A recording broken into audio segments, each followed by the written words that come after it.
Bueno, buenas tardes a todos y bienvenidos a este evento literario. En primer lugar, muchas gracias al Instituto Leones de Cultura por facilitarnos el lugar y la sala. En unas fechas en las que celebramos la Feria del Libro de León, bueno, yo creo que hay muchos actos literarios esta semana. Afortunadamente podemos añadir uno más que va en paralelo a esa Feria del Libro y de aquí se puede pasar uno a Ordoño para revisar las casetas y siempre comprar algún libro. No sé si está el tuyo por ahí, pero bueno, haremos lo posible por llevarlo. Yo abro este acto, como ya se habrán dado cuenta nada más ver la mesa, porque soy el que menos pinta aquí. Y soy el que menos pinta por razones evidentes, porque es una de estas mesas en las que da gusto decir eso de que no necesitan presentación mis acompañantes. Porque es real que no necesitan presentación, con lo cual, como verán, voy a dedicar muy poco a presentarles, porque ellos ya van a hablar y apenas voy a decir mucho de ellos. Entonces, básicamente, yo he venido aquí a presumir de primo, porque Magín Revillo, Magín González, es primo mío, yo soy Gonzalo González, y bueno, ha dicho el presentador que era periodista, bueno, de aquella manera, soy más profesor de lengua y literatura y aficionado a escribir, también escribo de cine, soy crítico de cine, bueno, un poco de todo, como en realidad somos la mayoría de los integrantes de esta familia tan larga, porque cuando digo que presumo de primo, vengo a presumir de primo mayor, porque este es mi primo mayor, no voy a decir el de una marca de frutos o de una marca de zumo, pero sí que es mi primo mayor y vengo a presumir de él porque efectivamente de esa larguísima lista de primos, que somos 24 primos, o llegamos a ser 24 primos, Magín es el mayor y yo soy el pequeño. Todavía tenemos una más joven, pero de los chicos él es el mayor y yo soy el pequeño. De esos 24 ya se puede imaginar que nos separan pues unas 2 generaciones más o menos de diferencia, con lo cual él tiene la virtud de la experiencia y de haber conocido mucho mejor a nuestro abuelo, que de eso venimos a hablar. Porque el libro que vamos a presentar es una saga familiar, pero por supuesto también es un libro sobre periodismo y sobre Astorga. En ese sentido yo voy a ser breve, evidentemente ellos tienen mucho más y mejor que decir que yo, y lo que quería era simplemente hacer 2 referencias, uno a la parte familiar del libro y un segundo apartado a la parte ya más literaria o académica del mismo.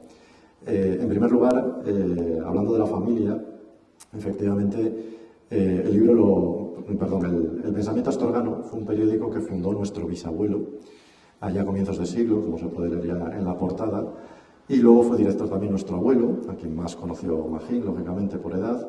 Yo apenas le disfruté unos años cuando era pequeño, pero bueno, lo que quiero decir con esto es que parece o puede parecer que el primer capítulo, que es uno de los muchos capítulos en los que se divide la obra, va a ser muy familiar, va a ser muy, a lo mejor, no sé si decir ñoño, o a lo mejor muy íntimo, en el sentido de que nos va a hablar de su familia y a quién le interesa esa familia, aparte de a nosotros, lógico. Bueno, pues en realidad yo quiero romper una lanza en favor de que le puede interesar a todo el mundo, y le puede interesar a todo el mundo porque al hablar de nuestra familia, Magín de lo que habla es, lógicamente, de nuestros mayores, y a quién no le va a interesar saber algo más de sus mayores, y quién no se va a ver reflejado en esa investigación de tantos años que ha hecho Magín sobre la vida de nuestros mayores. Y esa investigación pues le lleva a uno a descubrir ya no solo esas historias de comienzos del siglo, con esas fotos un poco, bueno, no sé si a lo mejor anticuadas o antiguas, que son muy bonitas y que son entrañables y en la que todos ustedes se van a ver reflejados porque todos tienen fotos antiguas en su casa del siglo XIX, de comienzos del XX, pero no solo son las fotos y las imágenes, es también las anécdotas. Y las anécdotas ahí sí que nos sirven para forjar un carácter ya más personal. Pero ese carácter personal, pues yo lo voy a resumir muy brevemente hablando ya de mi abuelo, que fue el director también muchos años del Pensamiento Astorgano, y que Magín define como un hombre muy polifacético porque hizo muchas cosas en su vida, y solo me voy a referir a 3, pero son aparentemente anécdotas, pero que, como digo, los puedo extrapolar a cualquier familia. Primero, a principios de siglo, nuestro abuelo fundó un equipo de fútbol en Astorga, lo cual ya de por sí suena tan raro y tan peculiar, a pesar de que este año la Astorga haya ascendido de categoría. Pues fue un equipo de fútbol que fundó nuestro abuelo, y uno se pregunta cuando lee eso, lógicamente ese equipo desapareció mucho después, uno se pregunta si el gen futbolístico que tiene esta familia no vendrá de ahí, porque de alguna manera a todos los hombres de esta familia y a muchísimas mujeres nos gusta el fútbol, pero nos gusta de una manera un poco alocada también, de eso de ver hoy un partido de fútbol de 2 equipos ingleses que no pinta nada en España. Bueno, pues también lo veremos. Y aún así muchos son de los que viajan por Europa viendo partidos de fútbol en nuestra familia. Y además nosotros podríamos ser del Barça con algún motivo. Y bueno, yo ya nombres no iba a dar para no calificar nada ni a nadie, pero bueno, a lo mejor viene por ahí también la cosa. Eso lo encontrarán en el libro también. ¿Por qué podemos ser del Barça? Pero bueno, ese gen futbolístico, como digo, a lo mejor sin saberlo y sin comerlo ni beberlo lo descubre uno porque su abuelo resulta que fundó un club de fútbol.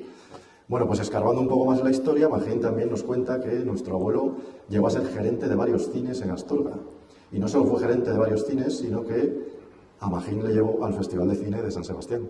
Yo creo que ahí se equivocó de nieto, era a quien tenía que haber llevado. Pero bueno, yo era muy pequeño. Evidentemente, ese gusto por el cine y ese amor por el cine que yo descubro en el libro, pues ese sí que lo he heredado yo, porque yo, como digo, soy crítico de cine, o lo intento. Y bueno, también a uno le gustaría saber qué gustos tuvo nuestro abuelo de cine, o qué películas vio, o qué opinaba de aquel festival. Luego a lo mejor nos lo cuenta, me lo cuenta Magín.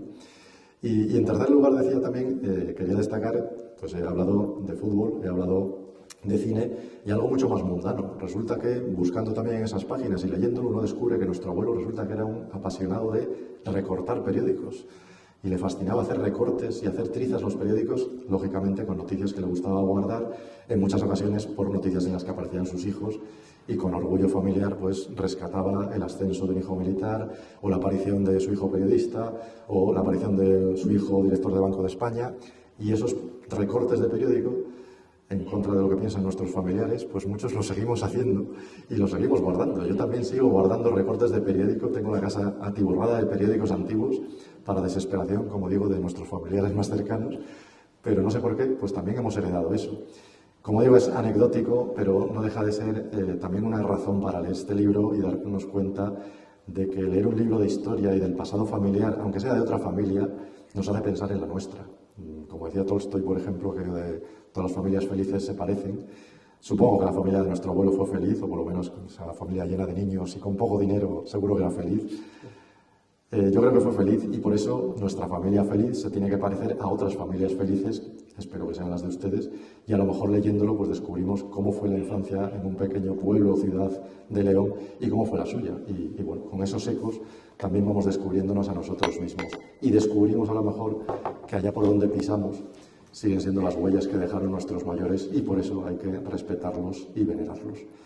Y llegamos a la segunda parte de lo que quería decir, que es el apartado literario académico y de la intención de Magín. Como él mismo relata en el libro, su intención al escribirlo era dejar un legado para la familia. De alguna manera su principal interés era dejar ese legado para nosotros. Yo creo que eso lo ha conseguido. Los más jóvenes, yo ya no lo soy, pero bueno, en comparación con otros sí. Los más jóvenes le agradecemos que nos deje este legado, pero también, lógicamente, lo que quería era reivindicar el periodismo local. Y esa reivindicación del periodismo local lo hace a través de un estudio profundo. Esto el origen es una tesis doctoral de bastantes más páginas, estos son 800, la tesis tiene bastantes más. Tenía un apartado dedicado a la comparación con periódicos de Estados Unidos, no se lo pierdan, Estados Unidos y Astorga, luego hablaré de ello. Bueno, pues en esa parte académica, o supuestamente académica, lo que hace Magín y la gran virtud del libro es que no utiliza un lenguaje académico, utiliza un lenguaje periodístico, afortunadamente para todos nosotros. Magín es muchísimo más periodista que doctor, aunque ahora sea doctor con todas las letras, es muchísimo más periodista y en ese sentido la virtud del buen periodista es que lo que nos cuenta no trata de opinar sobre ello, no es subjetivo, sino que nos da una serie de datos y no confunde información con opinión, que es lo que hoy, por desgracia, es una de las lacras del periodismo. Nos lo dirán luego las voces más expertas que tenemos en la mesa, pero efectivamente Magín nos cuenta la historia del pensamiento astorgano y lo hace contando lo que fue el pensamiento, cómo contaba las noticias del pensamiento. Es también un libro de historia de España de esos 75 años del siglo XX y la de cosas que pasaron en esos años, como se pueden imaginar. Y nos lo va contando con un lenguaje en el que expone lo que decía el pensamiento astorgano, pero, insisto, sin juzgar, sin opinar y que cada lector, juzgando inteligentemente a los lectores de este libro, será capaz de sacar sus propias conclusiones, cada uno la que él quiera. Termino porque brevemente quería hacer referencia también al grosor del libro. Asustan, 800 páginas, más de 800 páginas asustan, no se asusten. No se asusten porque si abren el libro se darán cuenta de que está lleno de fotografías, lleno de esquemas, lleno de dibujos, lleno de documentos. Se sorprenderán probablemente, ya no solo disfrutando de fotografías históricas y memorables, Alfonso XIII en Astorga, por ejemplo, ya no solo de esas fotografías entrañables también de familias antiguas, sino también de documentos tan extraños como el boletín episcopal, o como un plano de una casa, o como unas esquelas, lógicamente, del periódico, noticias, lógicamente, del periodismo, del pensamiento astorgano. Todo ello hace que la lectura del libro sea muchísimo más amena de lo que parece. Las 800 páginas se van leyendo con gran rapidez. Está lleno de epígrafes y subepígrafes, con lo cual hoy se puede leer hasta aquí, mañana hasta aquí, mañana hasta aquí, y antes de que te des cuenta ya llevas 200 o 300 páginas. En ese sentido yo creo que es una grandísima virtud del escritor, que hace que su prosa sea fácil de leer, sea asequible, e insisto, asustan 800 páginas, pero no se asusten, solo hay que abrirlo para darse cuenta de que en efecto es una obra asequible para todos los públicos. Y termino ya diciendo que enhorabuena a Magín, por supuesto, no solo por el doctorado, que me parece más anecdótico, sino por su intención. Y su intención era dejar este legado a la familia, lo ha conseguido con creces, reivindicar el periodismo local, y yo creo que también lo consigue. De alguna manera, el libro parece que empieza contándonos la historia de cómo se hace un periódico pequeño con 4 locos emprendedores, y a mí me recuerda a Ciudadano Kane y la gran película de Orson Welles, en la que también empieza siendo joven y creando un periódico allí en Estados Unidos. Pero luego, poco a poco, la historia se va convirtiendo en otra cosa, y se va convirtiendo en algo más personal, primero por toda la historia del siglo XX que todos hemos vivido y que más que menos va a ver aquí nací yo y todo esto ya me suena, pero segundo porque está la familia. Y cuando está la familia de por medio, todos hemos leído libros en los que se habla de familias, hemos visto películas y disfrutado de películas en las que se habla de familias, y da igual cómo sean esas familias, porque siempre nos gusta y nos identificamos. Citaba antes a Ana Karenina de Tolstoy, nos identificamos con esa familia, aunque sea desgraciada. Podría citar El Padrino, que es otra familia desgraciada. No va por ahí el pensamiento. Afortunadamente, el pensamiento va por una familia feliz y entrañable, porque mi recuerdo de los abuelos, si me permiten que vuelva a ser personal, es parecido al tuyo. Y nos quedamos con ese recuerdo de que no es solo Ciudadano Kane fundando un periódico, sino que poco a poco se va convirtiendo en otra película, en Dejad paso al mañana, de Leo McCarey, que son 2 abuelos ya de edad avanzada, y a lo mejor termina siendo ese final de los 2 abuelos paseando en la muralla diariamente, y que de alguna manera yo creo que también este libro es un homenaje a ellos. Por lo tanto, ya digo, es algo personal, pero ¿quién de ustedes no ha tenido, ya sea a sus padres, a sus tíos o a sus propios abuelos, paseando juntos, enamorados, después de muchos años? Bueno, pues ese Dejad paso al mañana lo tenemos también en el pensamiento astorgano, al que rendimos tributo con este libro, y como digo, con una mesa de lujo. Una mesa de lujo porque Magín Rebillo, bueno, es periodista, por supuesto, contrastado, tiene una larguísima carrera, su cara es conocida porque apareció en Telemadrid en su momento, empezó también en Diario 16, empezó en periódicos de Madrid, luego pasó a Telemadrid, como digo, y se jubiló en Radio Nacional siendo corresponsal en Washington. Tiene la doble nacionalidad, aquí donde le vemos, pero tiene la doble nacionalidad americana-astorgana, porque Magín compara constantemente Washington con Astorga, y ya se pueden imaginar que no hay punto de comparación. Que Astorga es muchísimo mejor, indudablemente. Y habla en español. Y además entiende lo que dicen, claro. Pero el caso es que a todo amigo que hace en Estados Unidos, y son muchos, nacionales e internacionales, obligatoriamente les trae a Astorga a comer un cocido en cuanto puede, con lo cual también está haciendo patria de maragatería y de astorganía, y cumple con el propósito que tenía nuestro abuelo. Y el propósito de nuestro abuelo también era, con el pensamiento astorgano, defender la religión, la patria y Astorga. No sé si con el libro habrás defendido la religión o la patria, eso lo dejo a los lectores, pero indudablemente has defendido a Astorga y sigue haciendo astorganía con este libro, y como digo, a nivel nacional y a nivel internacional. Y Ángeles Caso, bienvenida a León. Una vez más, porque Ángeles es muy conocida, muy cercana, es asturiana, como sabrán. También periodista de larguísima trayectoria. Los que peinamos ya canas todavía recordamos su cara porque presentó el telediario de Televisión Española, y fue poco tiempo, pero aún así nos acordamos. Y luego se reconvirtió, porque ella es historiadora del arte, y se reconvirtió en lo que realmente yo creo que le gusta, que es escribir.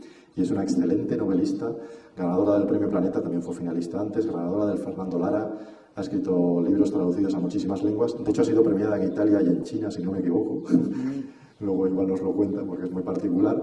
Pero en estas biografías que se pueden buscar en la red o en las solapas de sus libros, no viene el detalle más importante. Y es que Ángeles es amiga personal de Magín desde hace muchos años, con lo cual le conoce muy bien, y seguro que nos va a contar cosas muy interesantes de Magín, del pensamiento astorgano, de Astorga, y de cuántos cocidos has comido tú en Astorga con Magín.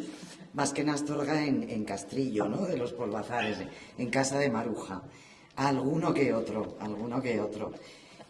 A veces veníamos en los tiempos en los que ni siquiera había una autovía o autopista completa desde Madrid, veníamos y volvíamos en el día a comer cocido a casa de Maruja, o sea que Lo que no consiga este hombre, no lo consigue nadie.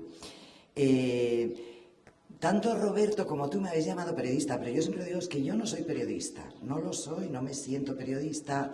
He trabajado en algún momento de mi vida en algo que puede parecer, bueno, pues sí, quizá ejercí el periodismo o algo parecido en un momento dado, pero yo no me calificaría a mí misma de periodista porque creo que me haría un flaco favor a mí misma, sería una periodista malísima, ¿no? Soy escritora, historiadora y comunicadora. Y amiga de Magín Revillo, que siempre es Magín Revillo, desde hace, he estado calculando, pues 40 años. Mejor no digas. Ya, es que vaya tela, 40 años de amistad inquebrantable, de él hacia mí y de mí hacia él, ¿no?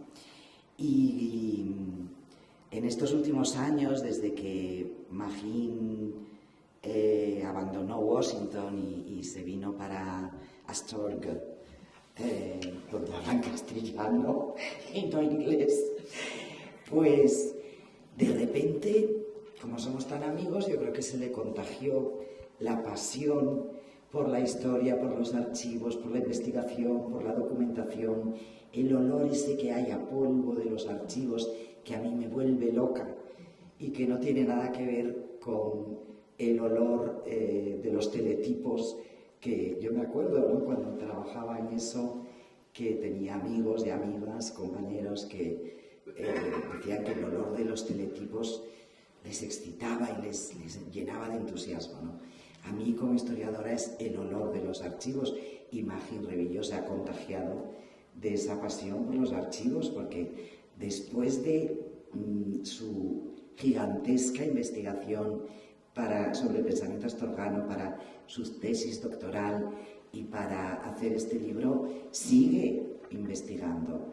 O sea que el siguiente doctorado va a ser en historia y me vas a ganar, porque yo nunca he hecho el doctorado y sueño a veces con que tengo que hacer el doctorado, que no lo he hecho. Vengo de una familia donde, bueno, ser doctor es algo, o doctora es algo común, y yo me escapé un poco a esa norma y todavía tengo a veces pesadillas, como, ay, que tengo que hacer el doctorado, que tengo que... Pues creo que va a hacer el 2 antes de que yo haga el primero. A lo mejor podemos hacer uno conjunto de alguna cosa.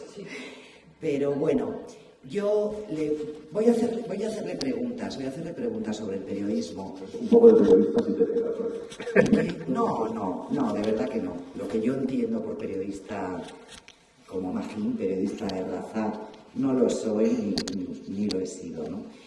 Pero voy a dejarle que hable el primero y luego ya empiezo a preguntarte cosas sobre el periodismo que creo que nos vas a aportar seguramente reflexiones importantes, Magín. Bueno, yo antes que nada quiero agradecer a Roberto y al Instituto Leonés de Cultura que nos haya cedido esta sala.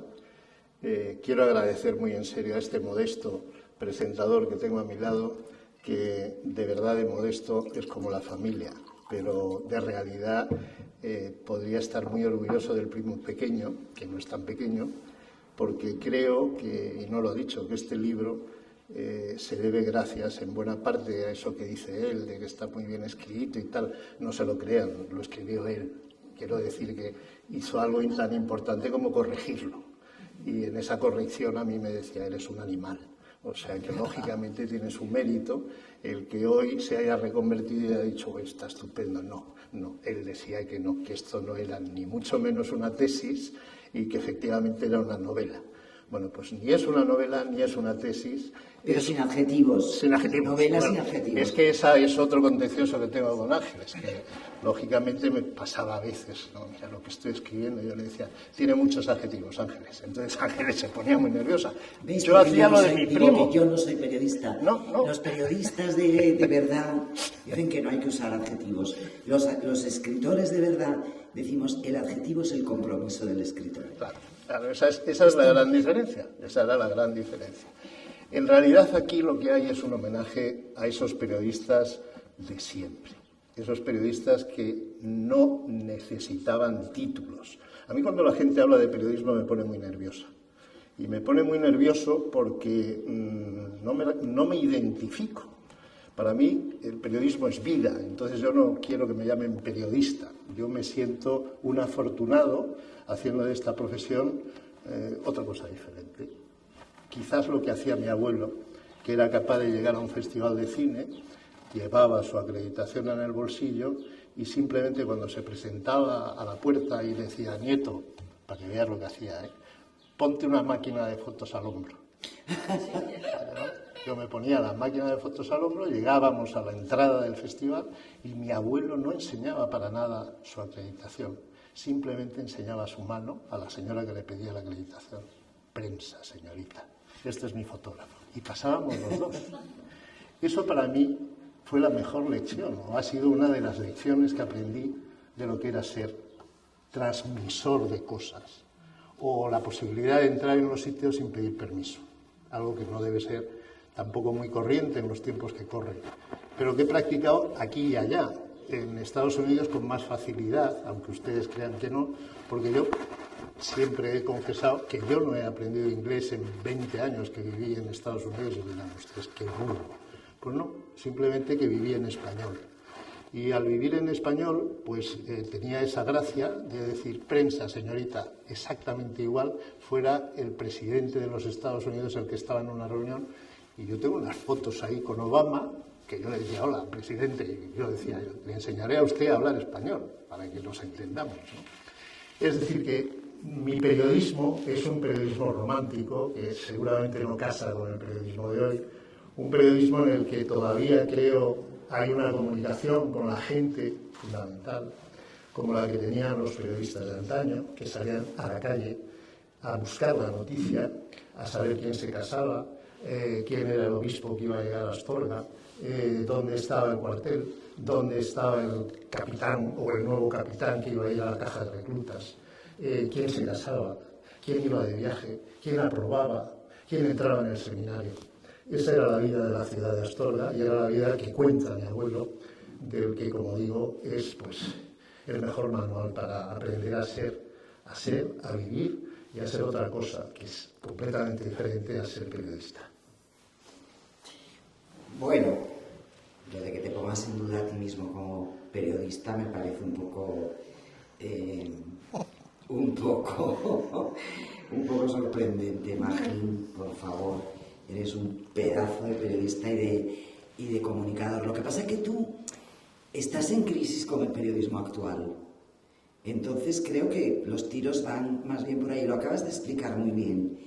Tu idea del periodismo tiene más que ver con ese concepto romántico del periodista que era el diablillo que se colaba en todos los sitios donde teóricamente no se debía colar o no se podía colar, o quienes estaban ahí no querían que se colase, ¿no? Y se colaba para ser los ojos, la mirada y la voz de aquellos que estaban fuera y no podían acceder a esos lugares que suelen ser los lugares del poder político, económico, religioso, donde transcurren cosas que mueven la vida de las gentes sin que las gentes muchas veces se enteren. Esa es tu idea del periodismo, que es la idea del periodismo que surge en el siglo XIX o que surge a principios del XX de manos de tu bisabuelo, ¿no? En Astorga. Es verdad que el periodismo que se hace ahora es muy distinto, pero tú estás te sientes muy alejado de lo que se está haciendo ahora. ¿Por qué? ¿Qué es lo que te parece que es tan distinto de lo que hacías tú cuando estabas ahí o de lo que hacía tu abuelo?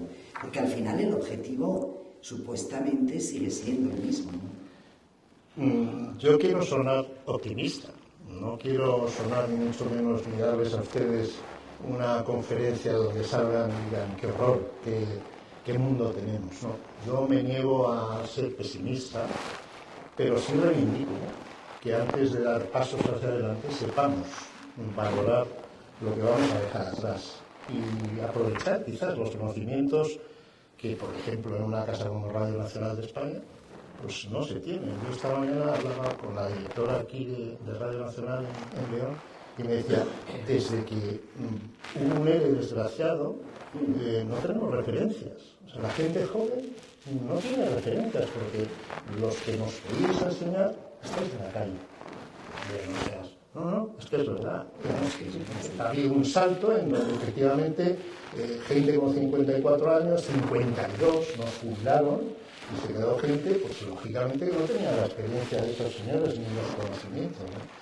En Estados Unidos había gente que decía, en la CBS, pues hay una cinta, claro, sale la pasión y la voluntad que tenía de periodistas de antaño, que sabían lo que se había hecho y que en el archivo, los archivos también en la prensa deberían ser un valor añadido, ¿no? Pues claro, el archivo de Radio Televisión Española es un archivo único en España. Bueno, si se trabajara el archivo, saldrían horas y horas de información, o de complementar esa información como hicimos alguna vez, ¿no? En 24 horas, yo recuerdo a Luz Rodríguez, bueno, uno de sus trabajos era documentar la noticia del día con el archivo sonoro que había en Radio Nacional. Yo soy yo supongo que estoy chapado a la antigua y todavía me acuerdo de lo que decía el editor del Hoy de Guardian, ¿no? Los hechos son sagrados y las opiniones son libres. Yo creo que el periodismo, por desgracia actual, mezcla opinión, mezcla noticia, y entonces ustedes están tan confundidos como yo. Es decir, si hay una noticia, primero quiero saberla. No quiero que me den la noticia y el comentario. Primero deme usted la noticia, que yo me entere bien de la noticia, que la expliquen por activa y por pasiva. Que pueda haber una... No sé si ustedes habrán oído hablar de los aranceles del señor Trump, ¿no? Pero ¿qué me afecta a mi bolsillo? ¿Hay alguien que me haya explicado qué es lo que va a subir el pan?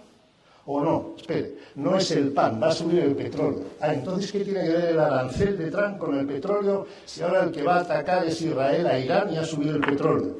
Bueno, ¿por qué no nos lo explican? ¿Por qué simplemente tenemos eso que dicen el arancel inmediatamente? ¡Qué cabrón es Trump! ¿Por qué? Si no me lo han explicado. La noticia es que Trump es un cabrón. Me quedo asustado, ¿no? Bueno, pero di que tú también piensas que Trump es un cabrón. A ver si alguien se va a equivocar, ¿no? Y va a creer que eres trumpista. No, pero por lo menos llego a la misma conclusión que pueden llegar los periodistas que saben, que nos dicen por qué Trump, o por qué llaman a Trump cabrón, sin decirnos por qué es un cabrón. O sea, yo creo que en toda la noticia usted primero tiene que explicarme el proceso para llegar a la conclusión de que Trump lo está haciendo mal. Tenemos hechos... Es que además, Gaza, lo de Gaza, es impresionante, ¿no? Bueno, ¿cuál es el proceso? No podemos frivolizar las cosas. Resulta que Gaza es mucho más importante hoy porque ha salido una señora en televisión de Israel y porque nosotros pusimos la pantalla en negro. Estamos locos. No se puede trivializar las cosas.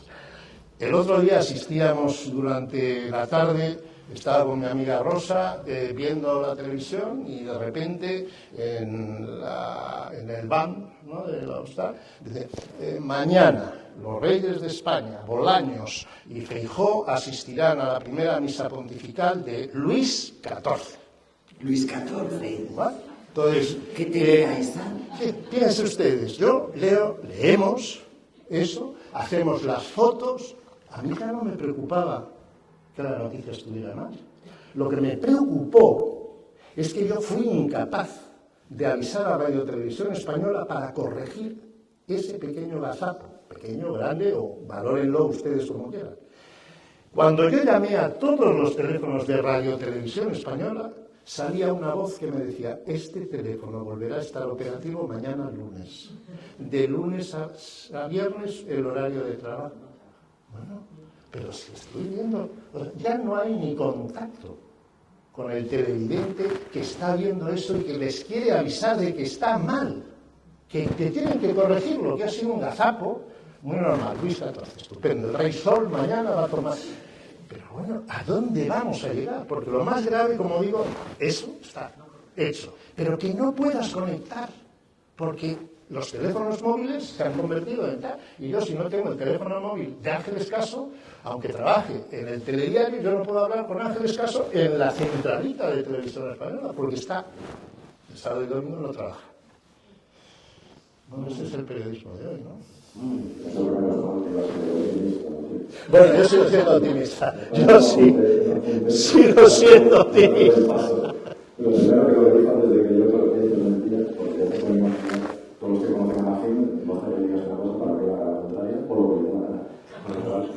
mucho que yo intentara corregir alguna cosa, decía, sí, vale, ya lo hago mañana y quedaba todo igual. Pero bueno, dejando eso a un lado, efectivamente, habla del estado actual de la prensa y parece que, bueno, como se dice ahora, parece viejuno, que dirían mis alumnos, pero no lo es, evidentemente, porque en el propio libro, en el propio texto, aparece la dirección web de Magín, aparece su blog y aparece la dirección de YouTube, donde sube los vídeos de todo lo que hace, con lo cual ya está subido a lo del siglo XXI Magín y grabada, porque está grabada esta intervención para que la suba a su vídeo de YouTube y a su canal de YouTube, que se llama, por cierto, Pensamiento Astorgano, con buen criterio, y con lo cual yo quiero decir que no solo es un periodista del siglo XX, sino que también es un periodista del siglo XXI, y ahora es cuando ya sí va a ser más optimista y nos dirá, después de los palos que ha dado el periodismo actual, ¿dónde está el optimista? ¿Cuál va a ser el futuro? Entonces, ¿dónde está lo bueno que nos queda? Yo pienso que las empresas periodísticas algún día se romperán la cabeza, ¿no? Y dirán, a ver, nosotros venimos de un periodismo donde ustedes y yo compraba el periódico para leer noticias, pero además donde había unos servicios, sobre todo en la prensa local. Y esos servicios eran tan estúpidos como que ustedes podían enseñar o buscar en el periódico la cartelera, que ponían en el cine, que ponían en la televisión, dónde estaba la farmacia de guardia. ¿Vale? Eso era lo que buscábamos, además de información, además de opinión, eso se buscaba en el periódico. ¿Qué es lo que ha pasado hoy? ¿Por qué no vamos ya al periódico? Pues porque lo tenemos en el teléfono. Yo no me hace falta comprar un periódico para saber qué ponen en el cine. Es que no me hace falta tampoco, bueno, en Astorga, como tengo prácticamente la farmacia al lado, no me hace saber, voy a la farmacia y veo cuál es la de guardia.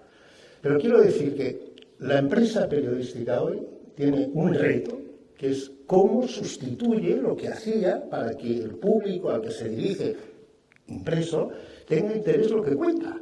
¿Por qué compran ustedes un periódico? No, es que me gusta el olor del papel. Bueno, vale, sí, vale, pues cómprense muchos periódicos, pero una vez que ha superado eso, se limpia el culo. Porque afortunadamente, no sé. Entonces, ¿cuál es el valor? Eso yo creo que las empresas periodísticas no lo han descubierto desde que llegó Internet. Todo se ha abaratado, la publicidad falta. Bueno, ¿qué? Un motor de búsqueda diferente. ¿Por qué triunfa Google y no triunfa el país?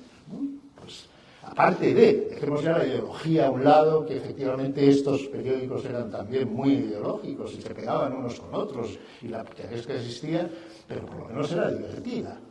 Yo, por ejemplo, he leído, no sé si ustedes tendrán, Más en León, ¿no?, que uno de los primeros periódicos en 1808, nacido casi al albur de los franceses, el Manifiesto de León, pues tuvo un debate extraordinario con el periódico de al lado, que era El Porvenir de León, si el paseo de Papalaguinda tenía que ser paseo de Papalaguinda o Paparapera. Bueno, pues era una tontería, pero por lo menos la gente leía, compraba el periódico, y yo no estaba de acuerdo en que fuera Papalaguinda y otro Paparapera. En Astorga fue un debate nacional casi, que traspasó el mundo de Astorga, vamos a tirar la catedral, necesitamos que tenga... La catedral de Astorga, que es mejor que la de León, por cierto, dicho por un presidente de los Estados Unidos. Bueno, ese fantástico, imagínense, ¿no?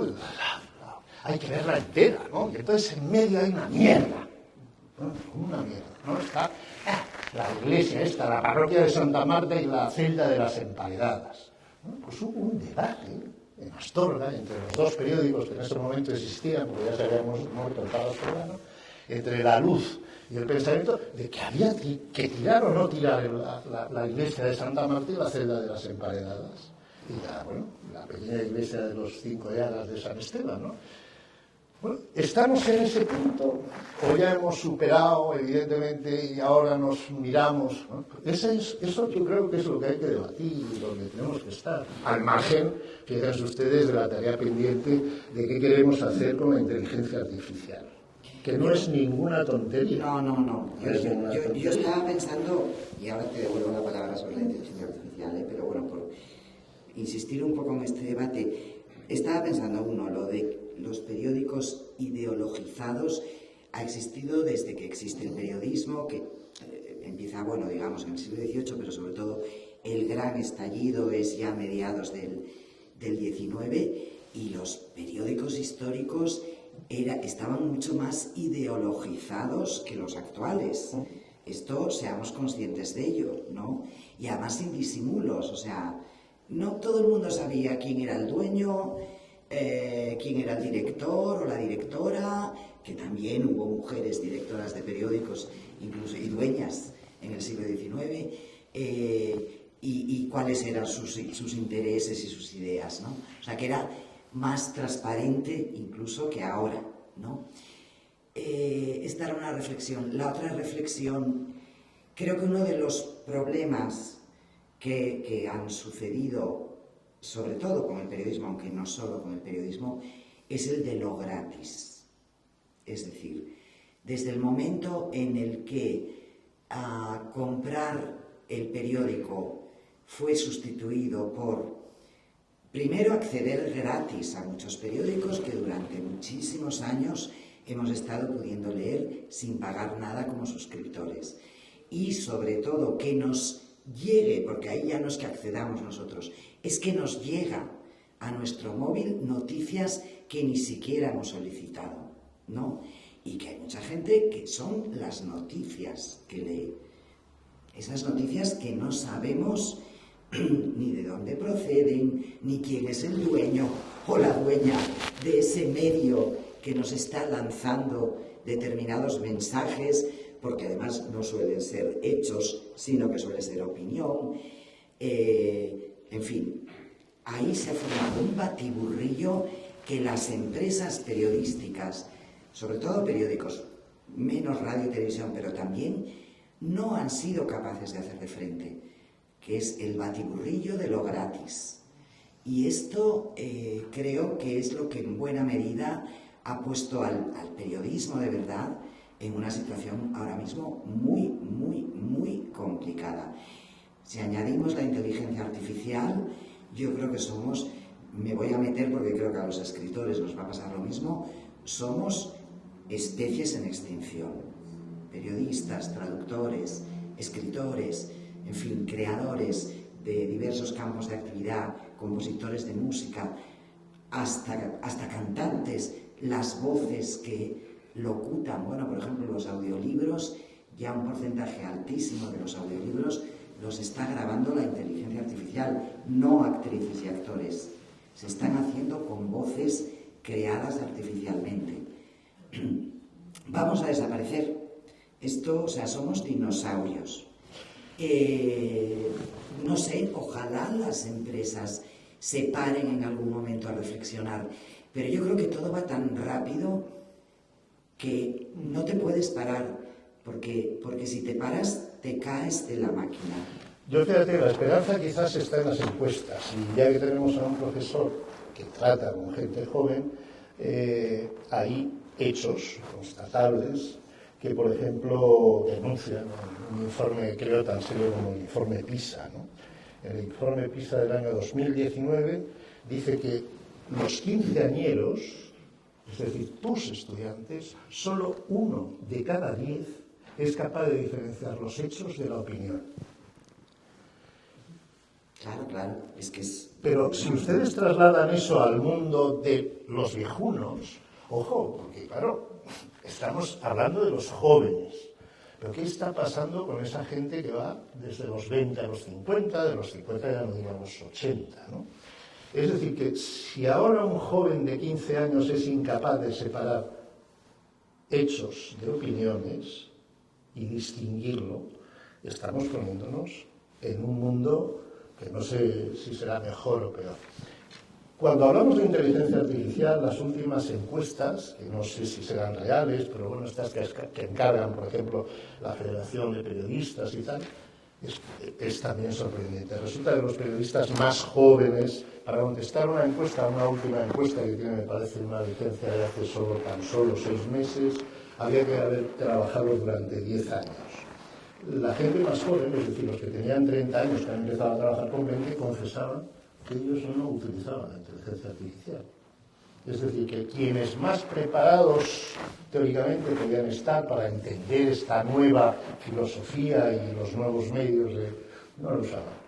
Los que más lo usaban era la gente que iba de 40 a 50 años. Pero claro, yo he utilizado, y confieso, la inteligencia artificial en plan broma, ¿no? De decirle, hacerle preguntas y bueno, bueno, confieso incluso si me encargaron una historia de la miel, y como yo de miel sabía poco, pues pregunté a ver qué había dicho Homero y tal, y hice ahí una gilipollez, pero bueno, pues quedó divertida con la inteligencia artificial. Bueno, resulta que mis compañeros en activo utilizan la inteligencia artificial simplemente para que les traduzca o no les traduzca, pero sí que les pase lo que es una rueda de prensa hablada, llegan a su redacción y con la inteligencia artificial se la ponen por escrito. Esa es la gran utilización hoy de los periodistas españoles. Transcribir. Transcribir. Que siempre fue un rollo. Bueno, o sea es que siempre fue un rollo. Y parece ser que siempre es una ventaja, porque yo recuerdo que, por ejemplo, en mi periódico, Eso está bien, en Diario 16, cuando el periodista era el director y hacía una entrevista con el presidente de turno, pues claro, cuando llegaba yo veía a la secretaria del director pasar y transcribir la entrevista que había hecho el director, ¿no? O sea, que esa labor que todavía hoy se sigue haciendo la hace la inteligencia artificial. Pero eso está bien, ¿eh? Esa parte de la inteligencia artificial está muy bien. Vale, o sea que no vamos a morir por eso. No, o sea, van a morir los... No nos equivoquemos, no. Vamos a morir por eso porque las empresas, que son la clave de todo, no nos olvidemos, las empresas van a apostar por la inteligencia artificial. O sea, las grandes editoriales de este país están ya haciendo experimentos. Sí, yo creo. A ver cuándo la inteligencia artificial, por fin, que todavía hay algunas dudas, aunque yo creo que ya se están vendiendo libros escritos por inteligencia artificial. Bueno, de hecho, hace 2 meses se descubrió un gran éxito en Italia, además un ensayo que había sido escrito a medias entre el supuesto... supuesto no, porque era el editor y la inteligencia artificial, y se había inventado el nombre de un supuesto filósofo coreano que no existía y que aparecía una foto suya en la portada, creada también por la inteligencia artificial. Esto pasó hace 2 meses, bueno. Pero un trabajo de investigación de una periodista, además, en este caso, para descubrir esto, ¿no? Porque el editor se había callado la boca y estaba vendiendo ese gran éxito que lo era como ensayo y se tradujo a varios idiomas y tal. Lo estaba vendiendo sin decir, este autor, este filósofo no existe, me lo he inventado yo trabajando con la inteligencia artificial. Sabemos que las editoriales están ensayando ya para que la inteligencia artificial escriba novelas de esas que les gustan a muchos lectores y muchas lectoras, pues muy trepidantes y muy sentimentales y muy escritas como de redacción de colegio, pero total, ¿qué más da? Si lo que importa no es la literatura que contengan, sino el entretenimiento que contengan, ¿no? Los guiones de cine, en fin, las traducciones, por supuesto. Es que esto nos va... Y las empresas periodísticas, en cuanto puedan, van a apostar por la inteligencia artificial y se van a quitar de encima a los periodistas que cuestan dinero y dan la lata y protestan y exigen cosas. Para mí soy optimista, definitivamente. Yo soy muy pesimista en este respecto. Yo quiero pensar, y frente a lo que decía Ángel, que van a acabar con nosotros, que hoy una de las razones por las que se compran periódicos es que se compran, o por lo menos se leen, es todavía las firmas. Y eso sí que no lo va a cambiar la inteligencia artificial. Yo sí compro los periódicos para leer que escribe esta persona y esta persona. Y luego que por mucha inteligencia artificial, que es un nombre espantoso. Sí, espantoso, muy mal. Es una símbolo, pero es una contradicción, inteligencia no puede ser artificial. Yo creo que nunca jamás habrá una máquina que escriba como hacer caso. Con lo cual, si yo quiero leer a caso, yo quiero que me escriba a hacer caso. Pero da igual, va a dar igual. Volviendo al tema, el pensamiento estornado, yo quería leer el periódico de Joaquín Ferrerillo. Yo no quiero que me lo haga una máquina, aunque lo firme XX. Yo quiero leer a esa persona porque la conozco. Entonces, esa cercanía, esa familiaridad y ese vínculo personal que tenemos, incluso con gente que no conocemos de nada, porque está a kilómetros de nosotros, existe. Y existe en la literatura. Admiramos a escritores de otras partes del mundo porque escriben como nadie. Y escriben como nadie y ninguna máquina podrá escribir jamás. Y eso, si se publica en prensa, porque eso afortunadamente en este caso escribe en prensa, ya podemos leer, eso siempre va a estar ahí. y yo creo que no la primera, porque creo que a personas. Yo tengo, de verdad que tengo muchas dudas, porque siempre pienso en un momento histórico que me parece que se puede poner en paralelo, lamento ser tan pesimista, que fue el momento en el que surge la imprenta. Hasta ese momento los libros se hacían a mano, eran copistas trabajando en los talleres, primero los escritoria de los monasterios y de los conventos, y luego talleres también laicos, y normalmente pues eran objetos miniados, además iluminados con ilustraciones bellísimas, etcétera, y había todo este trabajo manual, minucioso, maravilloso, que hacer un libro llevaba años, o por lo menos muchos meses, ¿no? Aparece la imprenta y en 80 años los libros hechos a mano desaparecieron. ¿Por qué? No porque el libro hecho en la imprenta fuera más bonito, porque era mucho más barato. Y Laia nos va a sustituir a nosotros porque es mucho más barata. Pero aquello fue ¿Es así? el fin de la belleza, fue el fin de lo artesano. No. Vamos a ver, yo creo que hay un momento en el que, desgraciadamente, yo estaba hablando de cómo aprendimos de un periodismo donde no se hacía nadie, ni las empresas, que eran normalmente familiares, no se ganaban la vida haciendo un periódico. Es decir, que hemos vivido una fantasía en este mundo animado en el que nos ha tocado vivir, seguramente. Yo conozco a Ángeles, cuando Ángeles sale en televisión ganando una mierda. Es decir, que Ángeles no se hizo rica en televisión española. Yo me hice rico en televisión haciendo Telemadrid. El sueldo que yo he cobrado en Telemadrid nunca jamás me lo dio Radio Nacional de España. Es decir, que el periodismo que hacía mi abuelo fue la primera gran lección, además de las muchas que me dio. Estaba valorado cuando dirigía 2 periódicos, El Pensamiento y La Luz, exactamente en 10.000 pesetas al mes. Les estoy hablando de un año como 1974. Ese año yo estaba haciendo prácticas gracias a mi abuelo, era un director que conoció aquí en León, director de Proa, que se llamaba... ¿Cómo se llamaba el director de Proa? No se me imagino. El director de Proa, que fue antes director de Proa y luego acabó siendo director de La Voz de España de San Sebastián, era... Bueno, sí, nuestro... Sí, no lo sé.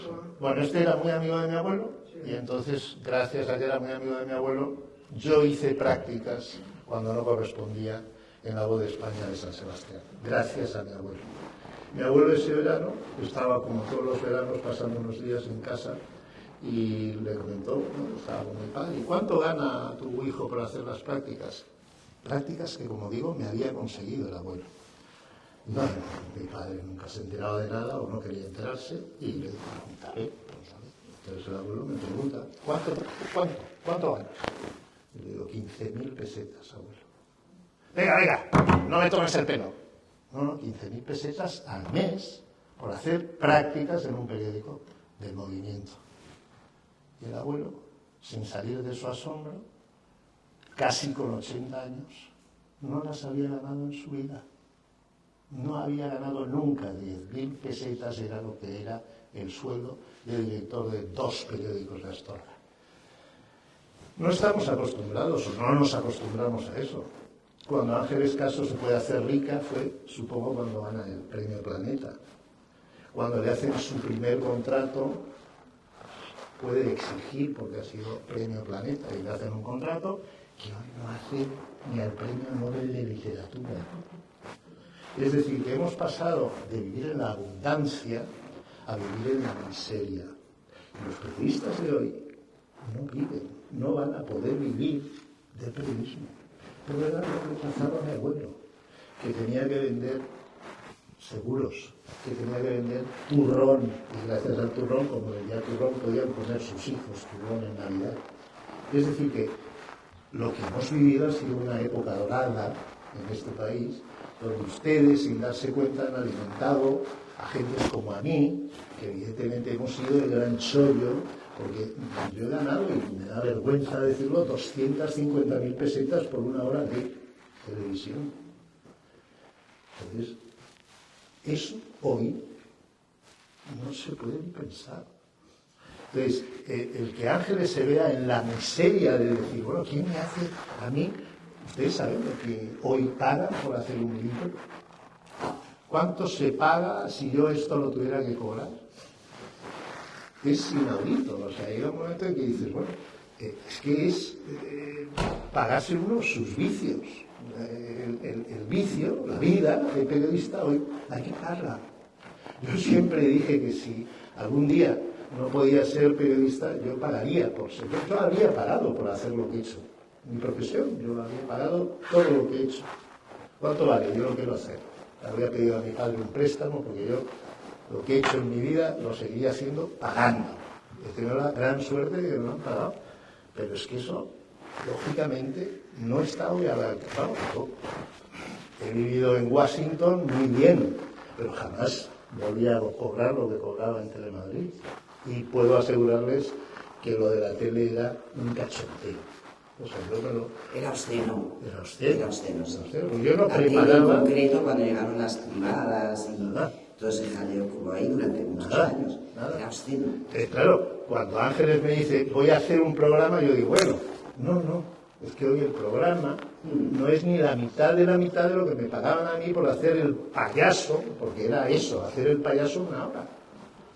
Como ustedes comprenderán, eso nos ha cambiado las reglas de lo que es el periodismo y de lo que va a ser el periodismo del futuro. No va a ser. Pero por eso te digo que mi miedo es que las empresas, que es evidente, las empresas han sido vampiros toda la vida, ¿no? Y luego estaban los románticos, como tu abuelo, que perdían dinero o que ganaban muy poquito, pero hacían algo por amor. Esto ya no existe. Las empresas solo quieren ganar mucho dinero y cada vez más dinero. Y mi sensación es que todo lo que les facilite quitarse de en medio a la mano de obra, en este caso intelectual, que es la nuestra, lo van a hacer. Pero bueno, ojalá esté equivocada. También la historia es muy pendular. Entonces puede que esto ocurra durante un tiempo y luego se vuelva a valorar la inteligencia humana en vez de la inteligencia artificial y la creatividad de una mente que comete errores y no la perfección formal de un aparato que teóricamente, porque solo es teórico, no los comete. Pero yo creo que vamos a vivir ese momento. Me temo.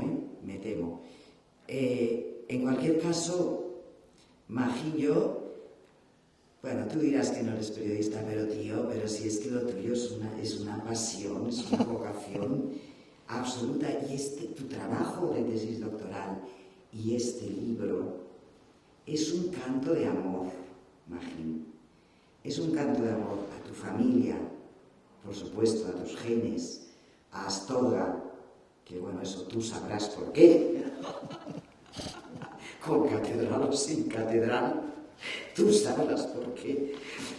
Y es un canto de amor a la profesión que has ejercido durante tantos años con tanta brillantez y que sigues ejerciendo también todavía a día de hoy de otra manera, ¿no? Eso es lo más bonito de este libro. Es que eres tú con todo ese pedazo de corazón inmenso. Claro, realmente estoy rodeado de buenos amigos, además de familia. Este es un libro que yo le recomiendo. Va a ser un bestseller. O sea, desgraciadamente es donde no salta, o por lo menos tenemos la gran suerte de que no está hecho por una influencer o por un influencer. Porque esta es otro de los males, ¿no? En el caso de Ángeles, fíjense, querido primo, es hoy más importante ser una chica influencer que ser una escritora como Ángeles. Es tremendo que una editorial sea capaz de llamar a una influencer para ofrecerle un contrato y, bueno, pues no les digo las cifras que pueden manejar, que tampoco serán extraordinarias, ¿no? Pero desde luego dejan dejan morir. El otro día había otro artículo de una periodista, de Rosa Montero, ¿no? Que ya denunciaba un poco por dónde van los tiros en este momento. Denunciaban las editoriales, lo que están haciendo con los escritores. Eso está pasando y va a seguir pasando. Yo digo que somos especie en extinción. Si no hay extinción, sí nos tenemos que dar cuenta que dependerá de nosotros y que dependerá lógicamente de la respuesta que dé la sociedad. Entonces, la sociedad, yo creo que sabiamente puede elegir ver familia en televisión o puede elegir ver la dos. Lo malo de esto es que no decimos siempre la verdad. Entonces, que es una responsabilidad nuestra, personal, la de ciudadano, eligiendo incluso poniendo un botón en la televisión. De eso va a depender también el éxito o no éxito de los programas. Y a veces no somos conscientes. Dejamos la televisión encendida sin darnos cuenta que todo se mide. Dejamos abierto. Este señor trata todavía de estar fuera del teléfono móvil, de Alexas, pero los que estamos metidos en este mundo del móvil, de Alexas, de ecos, estamos cayendo en un círculo que le denunciamos, pero que al mismo tiempo nos agrada y nadamos en él con mucha alegría, sin darnos cuenta que efectivamente estamos haciendo que el mundo cambie. Yo no digo para peor, o sea, me guardo todavía esa esperanza de que sea para mejor, ¿no? Que soy pesimista, bueno, quizás es lo que dicen, no, hay pesimistas bien informados, pero sí es cierto que realistas bien informados. Realistas bien informados. Pero sí hay que tener muy, o sea, que cada uno tenemos que apretar un botón y ser muy conscientes de que la responsabilidad empieza por nosotros mismos, a la hora de leer, a la hora de elegir, a la hora de valorar, a la hora de hablar del otro, del autor, de ciertos autores, de ciertos periódicos, de ciertas revistas. Yo creo que tenemos todos una responsabilidad que no se ejerce. No la ejercemos porque además no somos conscientes. Sí. Tú lo has dicho, ¿no? Dejamos la tele puesta o compramos el libro más promocionado o sin que nos importe si es bueno o malo. Todos lo hacemos, ¿eh? Tenemos el programa del que todo el mundo habla porque todo el mundo habla, o la película que hay que ir a ver, aunque sea una porquería, porque es la que está de moda. Y a veces lo hacemos sin darnos cuenta de que vivimos, por desgracia, también el periodismo, también la literatura, por supuesto el cine, vivimos en un mercado. Esto es un mercado persa, por desgracia es un mercado. Y todo lo que sume a lo malo resta a lo bueno. A la inteligencia del receptor, como el criterio, y ya lo mencioné antes, sean inteligentes, lean este libro, porque está hecho con inteligencia natural, la misma que tenía nuestro abuelo cuando fundó el periódico, con lo cual yo recomiendo el libro de inteligencia natural a quienes se nos caen las palabras, como los que estamos en esta mesa. Vosotros sois de la generación que efectivamente cobrabais mucho, a mí se me caen las palabras. Yo no, cobraba mucho él, yo no. Pues yo igual, yo lo hago colaborar porque se me caen las palabras, entonces como tienes que escribir, si te lo publicas en algún sitio, lo tienes y no se queda en casa, pero a mí lo que me gusta es escribir, entonces voy a seguir escribiendo, me pagué con él, y se vea en un periódico, se vea en una pantalla de ordenador, y reivindicamos esa cercanía, los que escribimos y nos dejamos llevar por la literatura y por las palabras, vamos a seguir haciéndolo, nos paguemos o no, cambie el mundo o no, se convierta en algo artificial y cercano a la rebelión de las máquinas o no, que se revele la inteligencia natural y que siga dando frutos y grandes frutos como estas 900 páginas que sigo reivindicando de pensamiento astral. De investigación y de amor. Y de amor. No es amor, que así sea. Muchas gracias.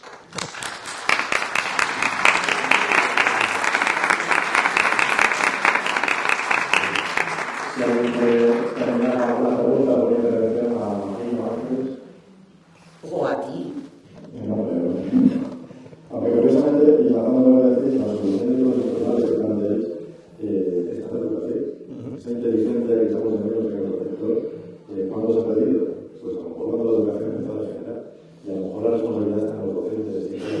Seguramente. Seguro. Pero bueno, eso es otro tema. Seguro. El sueño de los ilustrados en el siglo XVIII fue que cuando toda la población hubiese accedido a lo que ellos llamaban la instrucción, cuando todo el mundo estuviera alfabetizado, cuando todo el mundo pudiera leer libros y pudiese acceder al conocimiento, la sociedad sería mejor. Y yo creo que estamos viviendo, lo siento, estoy pesimista, me gustaría tener razones para no estarlo, pero estamos viviendo un momento en el que después de 2 siglos lo que se está demostrando es que eso no era verdad. ¿Alguien más que le lleve la contraria? Por favor, que alguien me lleve la contraria.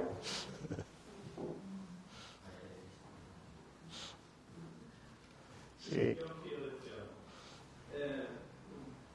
La verdad es que lo que estáis comentando parece realista, pero no es toda la realidad. Gracias. Efectivamente, los ilustrados nos van a salvar por el conocimiento, pero es que ahora no tenemos conocimiento. Ese es el problema. Sabemos leer, no entendemos lo que leemos muchas veces, o hacen que no lo entendamos porque hay redacciones periodísticas, incluso en titulares, leemos en casa, mira a ver qué entiendes de este titular. Imposible. Decía Josep Pla que los españoles antes éramos analfabetos y ahora somos abecedados. Y va por ahí el tema. Es decir, qué magnífico control puede tener sobre una masa analfabeta porque no tiene confianza en inglés. Pero cuando procuramos la alfabetización universal, tenemos que aplicar otra estrategia para que no pueda defenderse. Realmente es la técnica de los colores. Sin luz, malamente podemos pintar, pero con una luz abrasadora, todos ganamos. Y por lo tanto, no sabemos qué estamos. Muy interesante esta reflexión. Y entonces pienso, humildemente, que estamos ahí. Por eso hay esperanza. Porque realmente lo que dice Gonzalo, parte de la solución está en la educación. El problema es cómo está la educación, que está funcionalizada, etcétera, etcétera, etcétera. Y la otra parte, que es lo que a mí me toca, que son la intermediación entre el usuario y el conocimiento, que es la biblioteca, pues somos el último mono dentro de lo último que se considera que es la cultura. Por lo tanto, El último mono del último mono que convive con los dinosaurios. pero hay esperanza, porque No, hombre, claro que hay esperanza. Sí. porque sabemos dónde están, decís cuánto, sabemos cuál es la, de qué lado es el paciente, porque buscáis revertir esa situación. Cuando no sabemos qué le pasa, entonces es cuando tenemos que ir. Eso es lo que quería. Yo de todas formas creo que, y eso es lo que tendríamos, o intentar al menos pensar, ¿no? Si nos preguntan a cada uno en dónde estamos y qué situación vivimos, yo comparto lo que tú me dices, ¿no? Estamos, Gonzalo, tradúceme de pesimistas, ¿no? No, yo soy optimista. Bueno, lo tremendo es que creo que si nos preguntan a todos, todo tiene solución, pero lo estamos pasando mal. Entonces, ¿cómo revertimos o cómo somos capaces de pensar lo que igual pensamos en el año 82, que el mundo iba a ser diferente? Entonces, ¿qué nos ha pasado para haber olvidado aquella fantasía animada que incluso tenía un cartel de colores que yo me creí que de verdad, salía a la calle y los árboles iban a ser morados y seguían siendo verdes, ¿no? Esa ilusión pasajera, pero que supimos crear en aquel momento, que no nos la creamos yo creo individualmente, cada uno creíamos que España iba a ser mejor, iba a ser diferente, ¿qué nos ha pasado? Yo he estado fuera muchos años, no lo he perdido, pero creo que algo ha fallado y que no hay que echarle la culpa a nadie, ni hay que buscar un culpable, ¿no? Los culpables somos nosotros, personalmente, ¿no? No tenemos que echarle la culpa al sistema, a los políticos, al presidente, ¿no? Mírese usted dentro, ¿no? ¿Qué está usted haciendo? ¿Y qué estamos haciendo mal? Y bueno, pues yo comparto, efectivamente, comparto contigo esa esperanza, esa ilusión que me llegará un día, supongo.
Y ojo, porque volvemos a ser culpables de no haber sido capaces de transmitir esa ilusión a nuestros propios hijos, ¿eh? O sea, que ese relevo no es que sea, es que lo tienes al lado, ¿no? Y este señor tiene la responsabilidad, además, de contagiarlo a esos 40 alumnos que tiene. Y si está cansado, aquí hay un profesor ya jubilado que decía, joder, es que yo he tenido compañeros míos que a veces los mandaba a la calle. Y el sistema permite que sean unos indocumentados educando a mis hijos o a los hijos de ustedes, quienes están ahí sin ninguna ilusión. Que lo único que les preocupa es, vamos a salir, me lo contaban, no, cuidado, yo ponme la hora porque salimos desde León y vamos a llegar a Benvibre, entonces pónmelo porque salimos todos juntos a las 2. No. Entonces, estamos echando balones fuera desde nuestra propia responsabilidad. Bueno, ¿quién? ¿Quién y dónde? Si realmente lo que van a abarcar los 90 son esperar. Esa es fundamental, por eso digo, yo no debería ser pesimista. Yo creo que todo esto pasará como sucedió cuando se inventó la imprenta. Cuando se inventó la imprenta, los copistas pensaron que se había acabado, pero los copistas empezaron a ser diseñadores y a ilustrar las obras que hacían en las imprentas. Y en vez de tener una sola copia que tardaba meses en hacerla, tenían 1000. Y entonces ellos se sorprendieron y después el libro evolucionó de tal manera que se hizo más popular y se pudo acceder al libro, porque afortunadamente la imprenta ya existía cuando se editó el Quijote y se pudo comprar. Entonces, porque si no, no se hubiera podido comprar. Sí. 8 copias. Y entonces eso es la fortuna que hoy tenemos. Y después los refranes castellanos de los años 1000, esperemos que no sean de los años 1000, vuelven a estar bajo sus carriles, nos acomodaremos a las circunstancias que tenemos. Y que esas circunstancias tenemos que crearlas nosotros, como tú dices, y tenemos que ahogarlas nosotros, porque solas nos surgen. Y entonces ahí está la cuestión. Pero yo creo que en la imprenta pudo haber mucha gente que dando una conferencia dijera, se acabó, esto es el se acabó. Y ahora la inteligencia artificial no se acabó nada. A mí no me gusta que la gente utilice la inteligencia artificial para escribir. No, porque primero se nota. Y en segundo lugar, todo el mundo escribe lo mismo, porque no escribe la inteligencia artificial. Y en tercer lugar, nos desacostumbramos a escribir, porque el ingenio personal es lo que cuenta. Porque el ser humano tiene una ventaja. Me parece a mí que el ser humano no es un objeto porque no es objetivo, es subjetivo. Y entonces ahí está la diversidad del mundo. De que somos subjetivos y que somos sujetos. Sí, pero si las empresas que son las intermediarias entre el creador de literatura o el creador, de otra manera, de transmisión de lo que está ocurriendo en la vida, es decir, periodismo, las empresas que son las intermediarias entre nosotros y el público apuestan por la inteligencia artificial, estamos todos jodidos. Da igual que digamos es mucho mejor lo que escribe una persona. Olvidaros.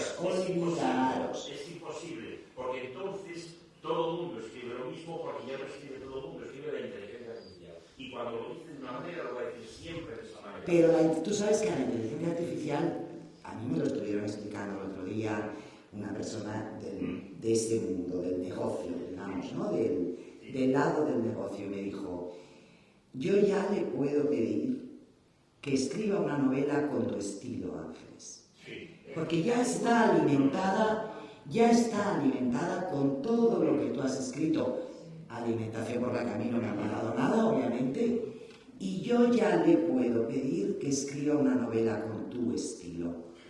Estamos ensayando. Y hizo la ley, hizo la trampa. Se solucionará. No te preocupes. No, a mí ya, quiero decir que yo ya probablemente ya he escrito todo lo que tenía que escribir o no lo sé. No me preocupa por mí, me preocupa por el mundo.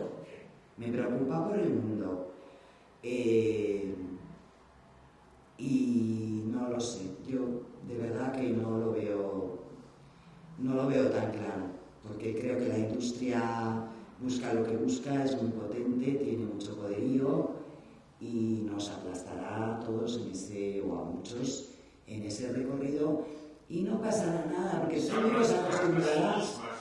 ¿Qué va? Porque no habrá quien pueda comprar nada, es decir, el mundo tiene que ir. Pero vamos a ver, pero si lo que la gente está comprando son los libros escritos por influencers que no los han escrito, ellos ni ellas, evidentemente, por presentadoras de televisión y presentadores de televisión que probablemente, no sé si los han escrito o no, pero si los han escrito, muchos han escrito como una redacción de colegio y poco más.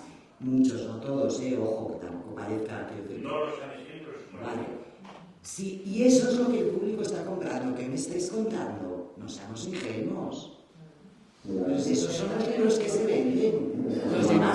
Los demás no se venden nada. Un éxito a día de hoy literario en España de un libro de calidad es vender 1.500, 2.000 ejemplares. Eso es un éxito. Que 2.000 personas de los, ¿cuántos millones somos? 47 millones, compren un buen libro. Eso ya es un éxito. No nos engañemos a nosotros mismos, porque queremos creer que no, pero luego la realidad es esa. No, bueno, no seamos pesimistas, pero que efectivamente tiene que haber un compromiso personal, individual, con todo esto, ¿no?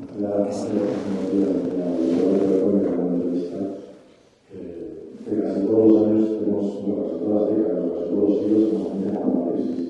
Estamos siempre en apocalipsis de que algo va a terminar. Es que no es apocalipsis. El apocalipsis de la prensa, como vamos a ver, y el apocalipsis, bueno, yo voy a contar que el apocalipsis del film, por ejemplo, de la sala del film, que lleva cerrando desde que empezó casi, porque llega el apocalipsis, que es el fútbol, que es la televisión, se llega a acabar el cine y tenemos cines abiertos.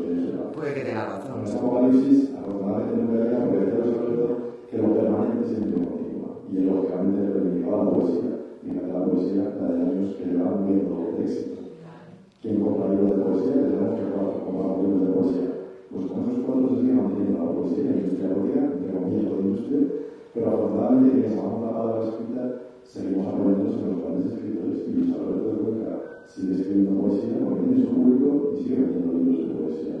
En ese sentido, yo creo que realmente va a seguir siendo contar historias o contar noticias. Entonces, aunque algunos ya ni comen por contarlas, a lo mejor hay que dar dos pasos atrás para luego dar un paso adelante, pues bueno, se haga un periódico con inteligencia artificial a ver si funciona, yo estoy seguro de que no. Y dentro de dos generaciones, 3, 4, los que vamos a seguir contando historias, porque yo voy a contar historias desde la caverna, pues que vamos a seguir contando historias, a lo mejor damos esos dos pasos adelante otra vez y volver a hacer los periódicos personales y con inteligencia natural. Yo sí creo que la historia es pendular, o sea, en ese sentido sí creo que ahora vamos hacia ahí, que en un momento determinado esto dará una vuelta y volveremos a otro lugar, ¿no? Pero en este momento yo creo que el camino es ese y a los poderes es lo que les interesa, además. y los poderes tienen mucho poder. Los poderes tienen mucho poder y nos quieren a todos no alfabetizados, sino como era abecetizados, ¿no? O algo parecido. Pero bueno, viva el periodismo. Viva. Gracias.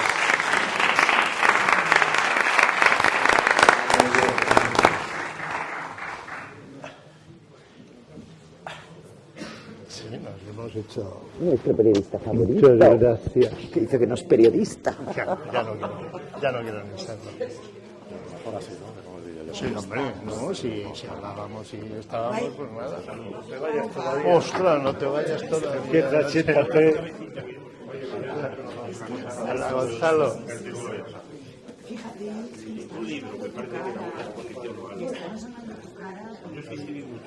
Adolfo es muy astrólogo, mucho más que yo. Anda. Y también está en las 5 llagas, como yo, en esta cofradía maravillosa.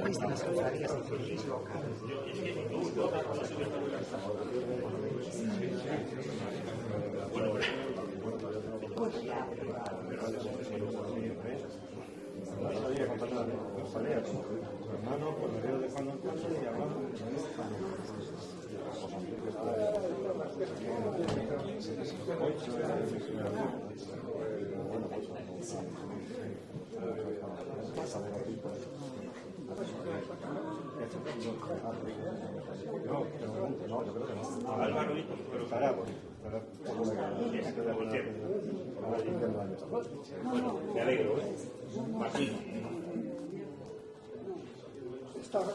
Está ahí. Dedicaré el verano a viajes. Dedícame al anda, cariño. Joder. A ver qué me pones. Bueno, señor López Trigán, Tenemos que hablar si estás este mes. me marcho a Washington la semana que viene. ¿Qué vas a hacer? ¿Tienes alguna maldad que hay para...? Quería ponerte un poco. ¿Ya me lo contarás?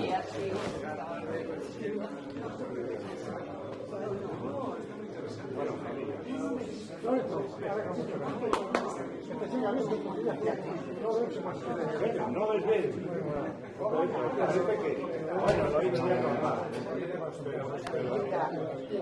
Otra vez que te había esto será porque no me ven. Que somos unos afortunados. Y yo diciendo que las naciones se... Con estos actos. Bueno. Yo siempre con esa artiga también la presentación. Desde que salió el sentimiento. Qué mala eres. Qué mala. Venga, un besazo.